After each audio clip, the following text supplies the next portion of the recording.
Hello,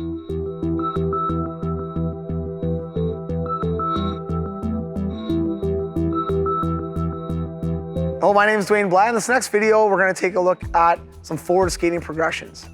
Obviously, we want every single player to be able to skate forward, and at young ages, sometimes you're going to have players, and even as beginners, you're just going to have players kind of walking on the ice or moving around real slowly. One of the key things there is just getting players to open up their feet. So just coming in here and open up their foot and then pushing. Open up their foot and push. And the hardest part for young players, whether it's I should say beginner players, whether they're young or old or starting out, is catching a glide.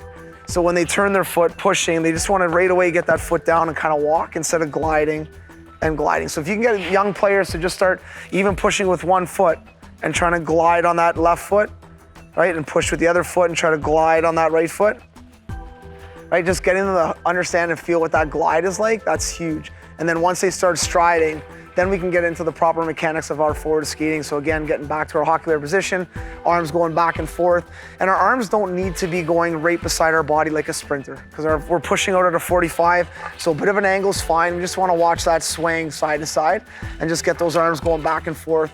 And then nice long strides out here. Now for the stride, as players get a little bit better, we want to go back to that one leg push. And when we're pushing, if I'm pushing with this foot out here, I want to make sure that that glide leg is nice and straight up ice, not turned out to the side, because that's going to cause me to go side to side as I'm coming down the ice. So then we get some side to side movement like this. So when we're coming in straight, we want to make sure that that glide leg is coming in nice and straight. So if I'm skating towards one direction, I'm coming nice and straight at that direction as I'm coming through.